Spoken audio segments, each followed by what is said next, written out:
Coach Billiard has been a positive influence to me in so many ways. Most importantly, though, is what he built here at Brooke High School. Winning football games was a byproduct of what he did. The culture that he built here, the culture of pride, of winning, of believing in yourself, of being part of a team, of collaborating together. I always like to say that you can't motivate anybody, that you can only create an environment where people are self-motivated. And that's what Coach Billiard did to everybody that he touched. He built a culture of excellence. He assembled an incredible team of people in his assistant coaching staff and all of his support staff. Everybody bought into Coach's vision. And then he found a way to instill that self-motivation in everybody that he came into contact with, that collectively produced what became the legacy of Brooke High football. And so certainly I know in my own career, what I've done in a business setting is try to emulate what Coach Billiard did here in terms of building something special, having vision, believing in it, and hopefully recruiting and having great people to believe and sharing that with you. And so his legacy carries on not just in what he built here, but in all the success and people that he has touched throughout their lives have had in teaching them to dream big, have a vision, and emulate what he's done. I use many of the lessons that I learned in my household and in the program here in my personal and business life to this day. In our household, we have a rule around keeping the conversation going. We don't go to sleep at night being angry, so we're all on the same page going into the next day with having the same plan. In business, when I was going through the program here and I had an opportunity to be old enough to understand what this program was all about, he was essentially a CEO of a company. He was running what at that time was a business, and they had a plan for everything they did. It was timed, and if you weren't on time, it was probably going to be an issue in the form of physical discipline with extra running, or maybe if you do it too many times, you might not be on the team. So there were examples of folks that were casualties as a result of not following the rules. That's how we make it in life today, is following the rules and doing things the right way. And he did it the right way and showed thousands of young men and students how to do that. The time that we had together was not really a job. It was, we all enjoyed football. We all enjoyed being together. We had all these same likes and all these same things that we enjoyed doing. And what Bud did was enable us to do the things we wanted to do. He was in command. There's no doubt that he was in command. But he would give all of us a responsibility. And I really, really appreciated that he'd had confidence in me to be an offensive coordinator, that he would tell us that, okay, this is what I want to have done, and you go ahead and get it done. And he didn't step in.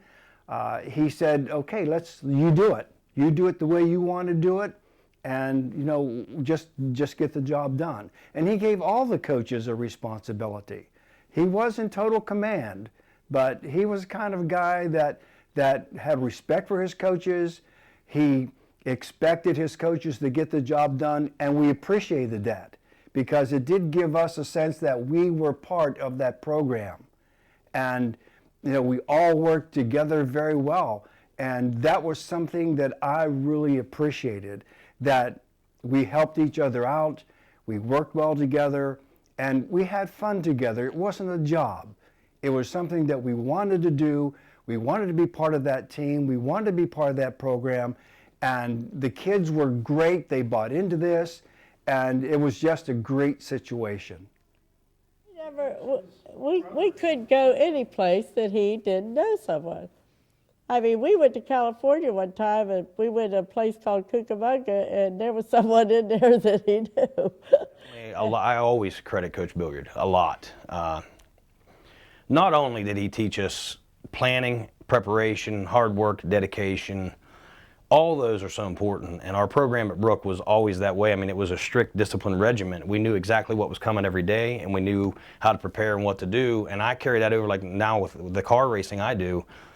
My race teams run the exact same way. We have a program. We have wash day, preparation day, inspection day, and then here comes race day. And it's the same with Brooke football.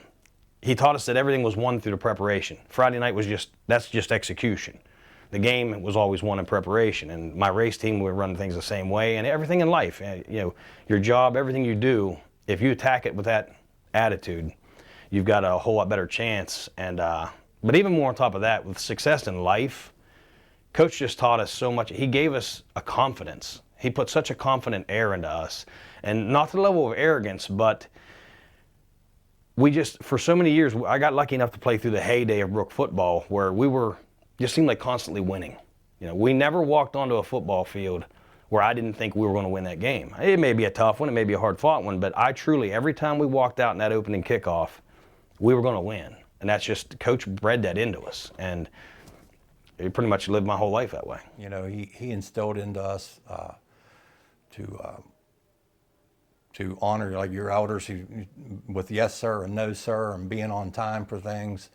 And you know, when I went on to college, it was a tough time in the college football program at that time, because we all hit Proposition 48. A lot of us guys had to go to junior colleges and play. And where I went, I mean, if you didn't have the background that Coach Billiard gave us, and the dedication and the work ethic that he provided for us at that time, I'd have never made it there. So, you know, when you look at Coach B, and you know, he's just not a coach. A lot of us guys came from broken homes, myself included. You know, we had really strong mother support systems from our moms,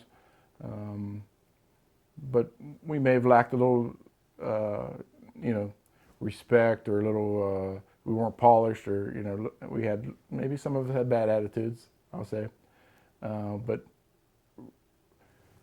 when he talks to you, when the whole coaching as a unit, the whole coaching staff was on the same page, right? So Coach Billiard has always been there from day one, preaching respect, preaching pride, preaching religion, you know, faith. We always prayed before and after practice, before and after games. So, you know, that plants a seed in you as a young kid, and it really helps you develop into a man. So I would say that he was there for me, showed me what a real man should be like, and what a father figure is like.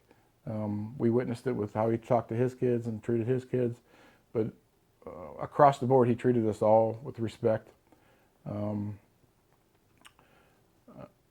We've lost a few players over the years, and he's been there for every one of them. When I was sick, I woke up in ICU, he was holding my hand. But he had this desire, this anxiety, this energy that he just kept up, and he always wanted to give it to everybody on the team. I don't care if they're on the offensive side. He wanted to get everybody aboard. And what he did, he made like the best army that goes out on a football field. And our objective is to destroy the people on the other side of the line, whether it was defense or offense. But whatever it was, every play you play as hard as you can play. And, you know, and I think he was kind of living that through us a little bit, because when he played, I mean, he was really a tough player out at West Liberty State College, and he gave that to all the kids. And he also would do all the drills at that time with us. So whatever the drill was, you know, he'd be out there doing it with you and stuff. So you wanted to play for the man. To be a Brook football player was probably one of the greatest things that you could experience as a kid, and especially at Brook High School. The green to gold, I mean, it was, my brother played, you know, it was just something that you did every Friday night. My parents were there, all my relatives. Whole town was there. It was just something special, something we need more of today. I was always impressed with Coach B's, not only his enthusiasm, but his willingness to prepare. It's something to say you're preparing for a game or you're preparing to do a job. It's another thing to actually take the steps and the effort to get prepared to do it. And I watched him for 3 years, week in and week out, put in long hours. We were never without a game plan. We were never without a schedule where every detail was worked out, where as players we knew where we were going and what we were supposed to do. And I've taken a lot away from that in my own life on how to prepare and get ready to do a job. And if you're going to commit to something, you're really committed to it. But Coach B, when he was the coach, especially our defensive coach, I wasn't here when he was the head coach, but as a defensive guy, there was always that energy in him that he was doing things to where he made you feel better about yourself as a player. Even though I wasn't that good of a football player, he would make me feel like I was. He'd let me know, you can do this, you can do that. You know, so you were prepared, and when you went onto the field, you felt like, yeah, maybe I am. You know, instead of worrying about going out and not being able to compete or making mistakes. He loves people. Sometimes a little too much. It used to bother me when I knew someone didn't like him, and he'd be like, oh, they're such great people. And I'm like, no, Dad, they're really not. But he never believed me, or any of us for that matter. But he had his own opinion about people, and he kept it, and, you know, until they pretty much put a cleat in his face. But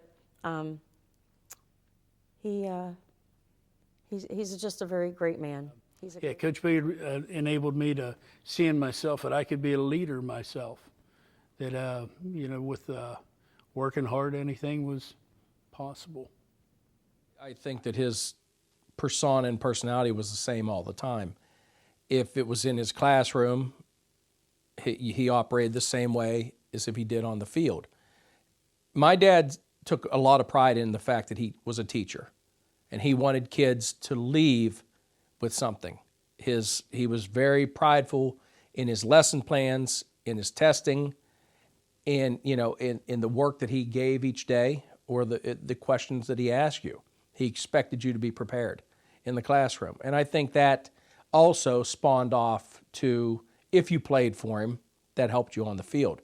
But his ways in life, if he went to a clinic, he didn't go to a clinic to socialize. He went to a clinic to learn something. And he expected you as his player or his student to do the same. And Coach B made everyone a better coach, a better player. When he became the head coach, he wasn't satisfied with us just being content. He made us dig into things, because he took us to clinics, and he made it, he told people, these are going to be the speakers at the clinic. I want them to speak on scouting. I want them to speak on defensive end play, whatever. So all of his coaches, when we went to clinics, he volunteered us. So that meant we had to prepare, and that made us better coaches. He is able to define in any given group that he's a part of, who are we? What are we? What's our purpose? Where are we now? Where do we want to be? Who do we want to be? What do we want to stand for? And how do we get there? So because of that, I would say that he's also a transformational leader. And it comes so natural for him. He has a plan. This is how we're going to get from point A to point B together. What Coach B instilled in me was, first of all, to never quit, never give up, believe in your dreams. He pushed us so hard in high school that it was like second fiddle in college, so it was a great fit. Coach Billiard, to me, as a father figure, was he was there for everyone on the team.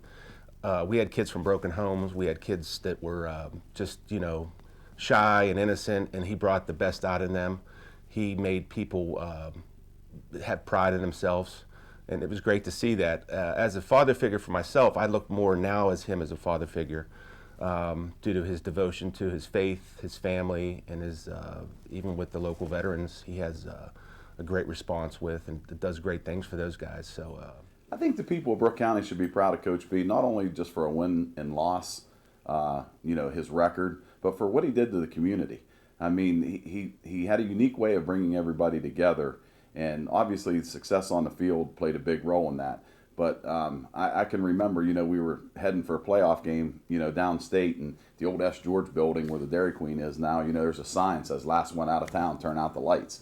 I mean, it was just, the community was 100% behind us, and everybody was, was there on a Friday night, whether we were, in Brooke County or whether we were down in Charleston. I mean, we'd travel 3,000 or 4,000 people. It was crazy. When we have a question, when we need something, and he's always been willing to offer assistance. One of the memories I have is a third party. It was after a football game one time about 2 or 3 years ago, and as the AD, I'm last one out, locking up, turning the lights off, and I look up in the stands and I see two people sitting there, and across the field, it's late. I couldn't tell who they were, and I drove a little closer on on the Gator, and it's Coach McLean and Coach Billiard. And it was about 3 hours after the game was over, and just those two sitting in the stadium, nobody else around, just talking. You know, former player with his former head coach, just sharing some ideas. You know, Coach Billiard came out of retirement basically to help out Coach McLean and be an assistant. Coach Mack's first year back here, and you know, brought a lot of the things with him. But to see that kind of love for a program, love for a school, and to still have the energy and the passion to want to still do that is just tremendous. And you know, I've been very appreciative of the input Coach Billiard's given me over, you know, my duties here, whether it was coaching or as the AD. And I know, you know, Coach McLean, same way. They know they've talked regularly over the years. And you know, one of the drawbacks of that, though, is sometimes you get that 1 a.m. text or, you know, the 11 p.m. voicemail because he has an idea or he has a thought that he wants to get to you.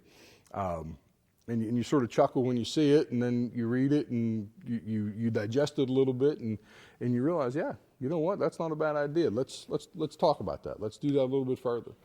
You know, I think Bud Rowe had that aura about him that you knew he was in the moment with you.